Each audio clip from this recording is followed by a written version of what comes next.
AB அப்படிங்கிற 2 பேருடைய relationship லைஃப்பை பற்றி தான் நான் இன்றைக்கி உங்கள் எல்லாருக்கூடவும் இந்த வீடியோவின் மூலமாக ஷேர் பண்ண போகிறேன்.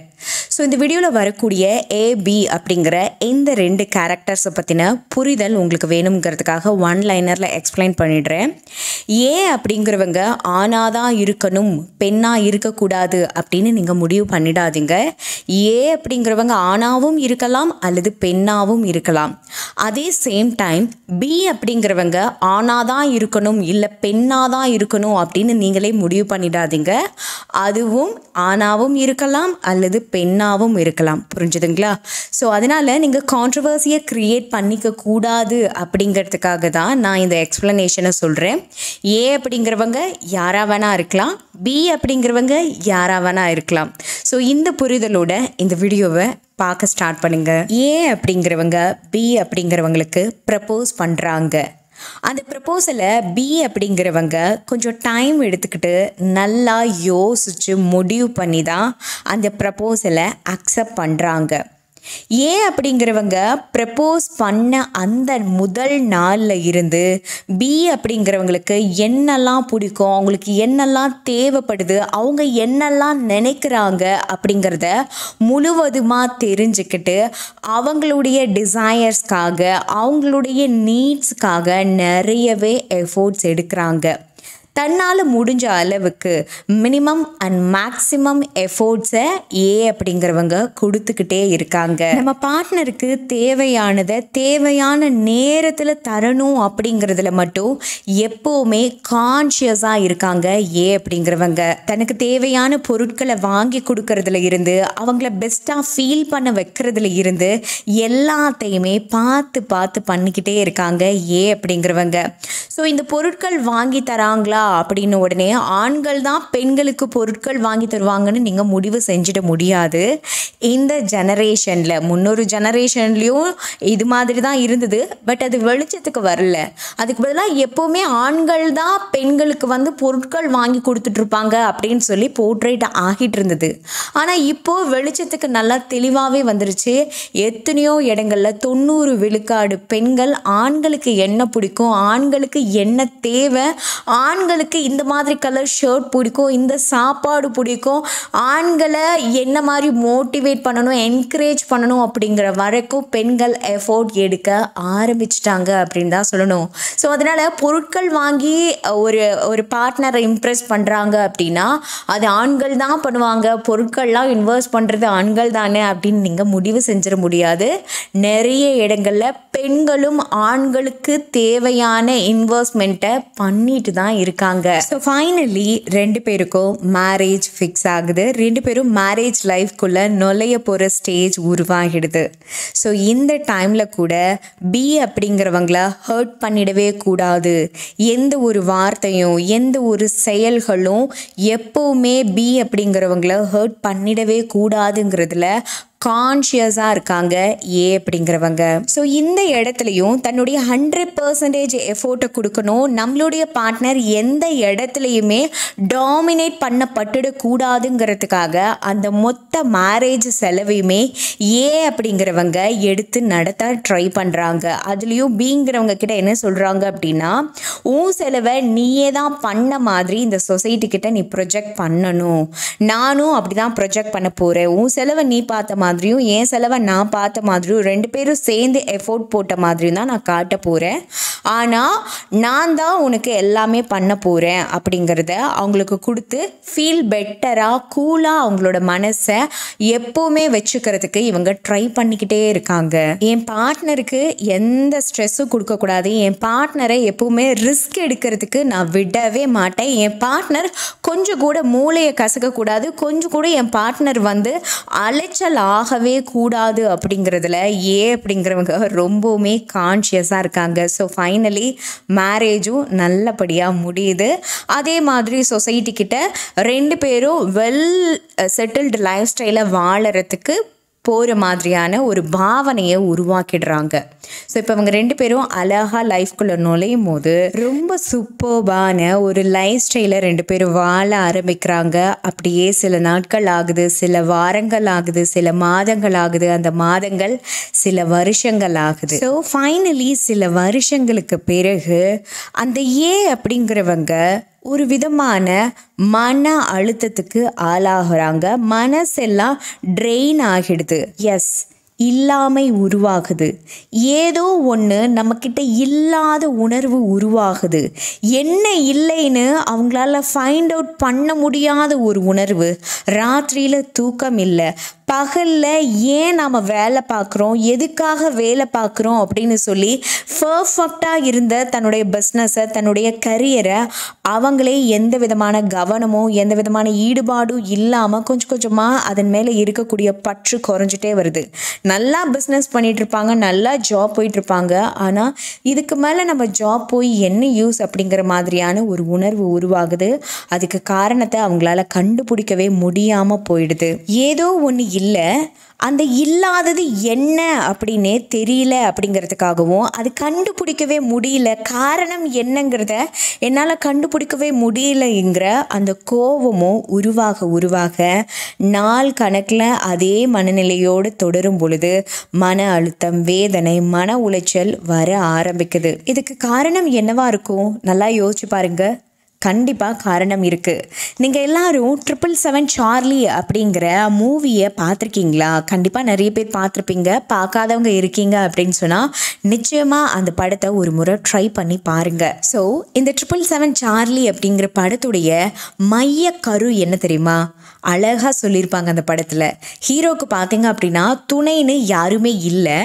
அது மட்டும் இல்லாமல் ஹீரோக்கு துணைன்னு யாரும் தேவையே இல்லைங்கிற மாதிரி தான் அவருடைய வாழ்க்கையை அவர் பழகிருப்பார். யாருமே இல்லைன்னாலும் என்னால் வாழ முடியும் அப்படிங்கிற ஒரு கான்செப்டில் தான் ஹீரோ வாழ்ந்துக்கிட்டு இருப்பார். அப்படி ஒரு மனிதராக தான் அவரை டிசைன் பண்ணியிருப்பாங்க. அப்போது அவருடைய லைஃப்பில் யாரோ ஒருத்தவங்க அன்பு காட்ட வராங்க. அந்த யாரோ உடைய அன்பு அவருக்கு தேவையே இல்லை. கரெக்டுங்களா? அவர் யார் இருந்தாலும் இல்லைன்னாலும் துணையே இல்லாமல் கூட அவரால் வாழ முடியுங்கிறது தான் அவருடைய கேரக்டர் டிசைனிங் இல்லையா? ஆனால் அப்படி இருக்கிற ஒரு மனுஷனோட லைஃப்பில் கூட யாரோ ஒருத்தவங்க வராங்க அன்பு காட்டுறதுக்கு. அந்த யாரோ ஒருத்தவங்க வேற யாரும் இல்லைங்க, ஒரு டாக், சார்லி அப்படிங்கிற ஒரு டாக். அந்த சார்லி அப்படிங்கிறவங்க அவரோட காலை சுற்றி சுற்றி வராங்க, அவரை தேடி தேடி வராங்க, அவங்கள தேடி தேடி வந்து அன்பை காட்ட நினைக்கிறாங்க. அப்போது யாருமே இல்லாத நம்மளோட லைஃப்பில் யாருமே எனக்கு தேவையில்லை அப்படிங்கிற இந்த மனநிலையில் இவன் எதுக்குடா வந்துக்கிட்டு இருக்கான் அப்படிங்கிற மாதிரி ஹீரோ இருந்தாலுமே கூட ஒரு பீரியட்க்கு பிறகு அந்த டாகுடைய அன்பை அவர் புரிஞ்சுக்கிறாரு. அதை புரிஞ்சுக்கிறது மட்டும் இல்லாமல், சரி புரிஞ்சுக்கிட்டேன், டாக் என் மேலே அன்பு செலுத்துது, அதை ரிசீவ் பண்ணிக்கலாம், ஓகே ஃபைன் அப்படின்னு லெட் டெம் பண்ணிவிட்டு சூப்பராக ஜாலியாக போகாமல் அவர் திருப்பி அந்த டாகுக்கு என்ன வேணும், அந்த டாகுடைய பேக் ஸ்டோரி என்ன, அந்த டாகுக்கு என்னால் என்ன பண்ண முடியும் அப்படிங்கிறத திருப்பி பண்ணுவார். கரெக்டுங்களா? இதுதான் அந்த படத்துடைய மைய கரு. எனக்கு யாருமே தேவையில்லை, எனக்கு என் மனநிலையாக இருக்கட்டும், என்னுடைய உடல்நிலையாக இருக்கட்டும், என்னால் பார்த்துக்க முடியும் அப்படின்னு நம்ம இருந்தாலும் கூட நம்ம மேலே யாராவது அன்பு செலுத்தினா அந்த அன்பை திருப்பி செலுத்தணும் அப்படிங்கிறத தான் இந்த படத்துடைய மைய கரு பேசுது அப்படிங்கிறது எத்தனை பேருக்கு புரிஞ்சுது?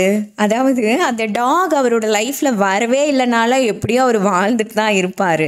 ஆனால் அந்த டாக் வந்ததுக்கு பிறகு நான் பாட்டுக்கு அதை ரிசீவ் மட்டும் பண்ணிக்குவேன், நான் மட்டும் ஹாப்பியானா போதும், ஓகே நீ எனக்கு ஹெல்ப் பண்ணிட்டியா, எனக்கு அன்பு காட்டிட்டியா, அதை நான் ரிசீவ் பண்ணிக்கிட்டேன் அப்படின்னு எனக்கு என்ன அப்படின்னு வாழாமல் அதுக்கு என்ன வேணும் அப்படிங்கிறத பார்த்து பார்த்து செய்கிறதும், அதுக்கான எஃபோர்ட்ஸ் எடுக்கிறதும், அதுக்கு பிடிச்ச விஷயத்த அதுக்கு ப்ரொவைட் பண்ணுறதும் ரொம்ப சூப்பராக அழகாக காமிச்சிருப்பாங்க.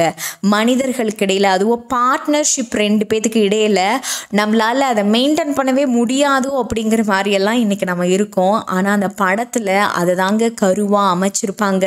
ஸோ இந்த ஜெனரேஷனில் அதிகமாக நிறைய பேர் ஃபேஸ் பண்ணக்கூடிய இஷ்யூவே இதுதாங்க. அவங்க எஃபோர்ட்டே எடுக்க வேண்டாம், நானே எஃபோர்ட் எடுத்துடுறேன் அப்படின்னு சொல்லி எஃபோர்ட் எடுத்துக்கிட்டே இருந்தாங்க பார்த்தீங்களா.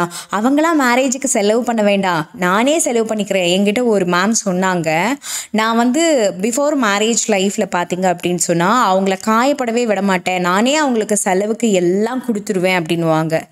சரி, இது எவ்வளோ நாளைக்கு கொடுப்போம் அப்படின்னு நான் யோசிக்கும் போது, மேரேஜுக்கு கூட நான் தான் செலவு பண்ணேன், அட்லீஸ்ட் என்னோடய தாலிக்கு கூட நானே செலவு பண்ணி அந்த தாலியையும் நான் வந்து வாங்கி போட்டுக்கிட்டேன். சரி, ஆஃப்டர் மேரேஜுக்கு அப்புறம் அவங்களோட பொறுப்புகளை எடுத்துக்குவாங்கன்னு நான் நினச்சேன். ஆனால் அவங்க அப்படியும் எடுத்துக்கல. இப்போ 45 வயசுக்கு மேலே ஆயிடுச்சு, ஸ்டில் நான் தான் அவங்களுக்கு எஃபோர்ட் போட்டுட்ருக்கேன். இன்றைக்கு வரைக்கும் அவங்கக்கிட்டேருந்து என்னால் எதுவுமே ரிசீவ் பண்ணவே முடியல அப்படின்னு சொல்லி வருத்தத்துக்கு ஆளானாங்க. ஸோ இது யார் மேலே தப்பு நல்லா யோசிச்சு பாருங்க. கான்செப்டை புரிஞ்சுக்கோங்க. 2 பேர் மேலேயுமே தப்பு இருக்குது. ஒருத்தவங்க கொடுத்துட்டே இருப்பாங்க, அதை நான் வாங்கிக்கிட்டே இருப்பேன். அவங்க கொடுக்கறதுக்கு தான் பிறந்திருக்காங்க, அவங்க தானே ப்ரப்போஸ் பண்ணாங்க, அப்போ அவங்க தான் கொடுக்கணும் அப்படின்னு நினைக்கிறது ரொம்ப பெரிய தப்பு. ஏன்னா சார்லி பார்த்தீங்கன்னா அந்த மூவியில் அவர் கேட்கவே இல்லை, சார்லியாக தான் போய் அன்பு காட்டும். கரெக்டுங்களா? அப்போது அவங்க கொடுத்துட்டே இருப்பாங்க, நான் வாங்கிட்டே இருப்பேன் அப்படிங்கிற கான்செப்டில் ஹீரோ இருக்க மாட்டார். அது கொடுத்ததை விட பன்மடங்கு அதிகமாக நம்ம ஹீரோ வந்து சார்லிக்கு ப்ரொவைட் பண்ணிடுவார். ஸோ அப்போது வாங்குறது எப்போவுமே வாங்கிட்டே இருக்கேன், நீ தான் எனக்கு ப்ரப்போஸ் பண்ண, அப்போ நீ தான் என்னை நல்லா பார்த்துக்கணும் அப்படின்னு சொல்லி எப்போவுமே ரிசீவ் பண்ணிக்கிட்டே இருக்கிறது முட்டாள்தனம். அது தப்பான விஷயம், இன்னொருத்தவங்கள ஹர்ட் பண்ணிக்கிட்டே இருக்கும். அவங்க உங்களுக்கு ப்ரப்போஸ் பண்ணாங்க அப்படிங்கிறதுக்காக அவங்க மட்டுமே எப்போவுமே எஃபோர்ட் எடுக்கக்கூடாது. நாமளும் நம்மளால் முடிஞ்ச எஃபோர்ட்டை கொடுக்கணுங்கிறது தான் ஜென்யூனிட்டி. அது ஒரு ரிலேஷன்ஷிப்பில் இருக்கக்கூடிய ஜென்யூனான விஷயம். அதே மாதிரி அப்படிங்கிறவங்க பண்ண பெரிய தப்பு என்னங்கிறதுனா, ப்ரப்போஸ் பண்ணிட்டாங்க, எனக்கு பிடிச்சிருக்கு அப்படிங்கிறதுக்காக எல்லா எஃபோர்ட்டும் நாமளே எடுக்கணும், அவங்கள எங்கேயுமே வந்து டேமேஜ் பண்ணவே கூடாது, அவங்கள வந்து ரிஸ்கே எடுக்க வைக்கக்கூடாது, அவங்க வந்து தேவதை மாதிரி, அவங்க வந்து ஏஞ்சல் மாதிரி அப்படிலாம் நினைக்கிறத நிறுத்தணும். ஏன்னா நீங்கள் தான் இப்படி அவங்கள வந்து வளர்க்குறீங்க.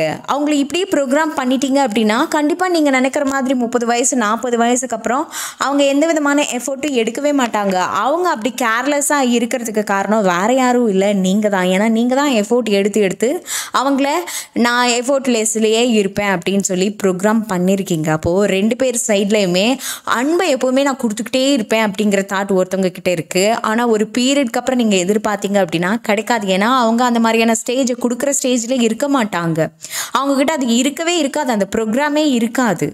அதுவே பார்த்தீங்கன்னா ரிசீவ் பண்ணுறவங்க ரிசீவ் பண்ணிக்கிட்டே இருக்கீங்க அப்படின்னு சொன்னால் உங்கள் பார்ட்னர் ஹர்ட் ஆகிடுவாங்க. ஒரு பீரியட்க்கு மேலே அவங்க நொந்து போயிடுவாங்க, அவங்களுக்கு உடல் ரீதியான மன ரீதியான பல உபாதைகளை அவங்க சந்திக்க நேரிட்டுடும்.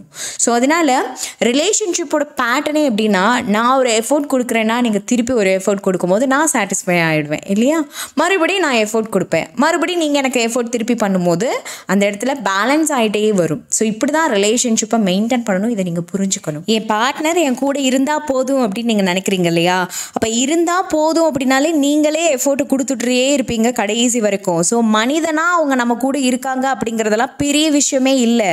மனிதர் இருக்கிறது பெரிய விஷயமே இல்லைங்க, மனிதத்தோடு இருக்காங்களாங்கிறது தான் இங்கே பெரிய விஷயங்கிறத நீங்கள் புரிஞ்சுக்கோங்க. கைமாறு செய்தல் அதுதான் மனிதம். அதாவது ஆள் கணக்குக்கு நான் உன் கூட இருக்கேன், உன் பார்ட்னர்னு நான் இருக்கேன், பாடி கார்டு மாதிரி நான் இருக்கேன், ஓகே உனக்கு மனைவின்னு சொல்லி நான் ஒருத்தி இருக்கேன் அப்படிங்கிறத நீங்கள் பேருக்கு விதைக்க முடியாது. கைமாறு செய்தல், அந்த கைமாறு செய்தல் தான் ரொம்ப முக்கியம். இங்கே யாருமே தியாகி ஆகிடக்கூடாது. உங்கள் பார்ட்னரை நீங்கள் எப்போவுமே தியாகி ஆக்கவே கூடாது. ஆஹா இவன் வந்து இதை பண்ண உடனே தியாகி ஆகிடுவானே, அப்போ நாம் பதிலுக்கு ஒன்று பண்ணணும் அப்படின்னு சொல்லி ஏதாவது ஒன்று பண்ணிக்கிட்டே இருங்க, கைமாறு செஞ்சுக்கிட்டே இருக்கணும். கரெக்டுங்களா? இங்கே யாரும் உயரவும் வேண்டாம், யாரும் தாழவும் வேண்டாம். 2 பேரும் சரிசமமாக எஃபோர்ட் போட வேண்டியது ரிலேஷன்ஷிப்க்கு ரொம்ப முக்கியம். நான் ஏன் இந்த விஷயத்தை இப்போ ஷேர் பண்ணுறேன் அப்படின்னா, 90 விழுக்காடு மக்கள் ஓகே அவங்க வந்து வேண்டாம் நம்மளை சொன்னாங்க, நம்ம ப்ரப்போசலை அக்செப்ட் பண்ணவே இல்லை, ஆனால் எப்படியோ அவங்க அக்செப்ட் பண்ணிட்டாங்க இல்லையா, அதனால் அவங்கள நம்ம கண்ணுக்குள்ளே வச்சு பார்த்துக்கணும், நாமளே பேம்பர் பண்ணணும், நாமளே அவங்களோட எல்லா செலவுகளையும் எடுத்துக்கணும், அவங்கள எப்போவுமே நம்ம பெஸ்ட்டாக ஃபீல் பண்ண வச்சுட்டே இருக்கணும்னு ஒரு ஆள் வந்து அதை எடுத்து பண்ணிகிட்டே இருக்காங்க. அதனால் என்ன ஆகுதுன்னா சோம்பேறித்தனமும் கேர்லெஸ்ஸும் உங்கள் மேலே வந்து எந்த விதமான பெரிய ஈடுபாடும் ஃப்யூச்சரில் வராமலேயே அவங்களுக்கு போயிடும். ஸோ அதனால் இந்த மாதிரி கைமாறு செஞ்சு நமக்கு அவங்க என்ன பண்ணாங்களோ அதுக்கு நம்ம இன்னும் கொஞ்சம் பெஸ்ட்டாக பண்ணோம்னா இந்த ரிலேஷன்ஷிப்பு ஹெல்த்தியாக இருக்கும். ஸோ அப்போது இந்த சண்டை சச்சரவுகளை அவாய்ட் பண்ண முடியும். ஸோ இந்த கான்செப்ட் உங்கள் எல்லாருக்கும் புரிஞ்சிருக்கும்னு நான் நினைக்கிறேன்.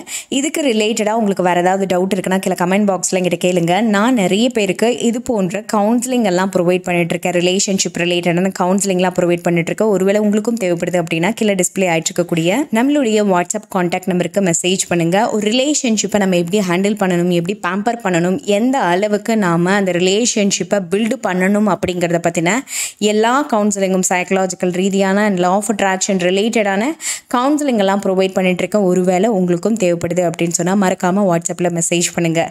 தேங்க்யூ.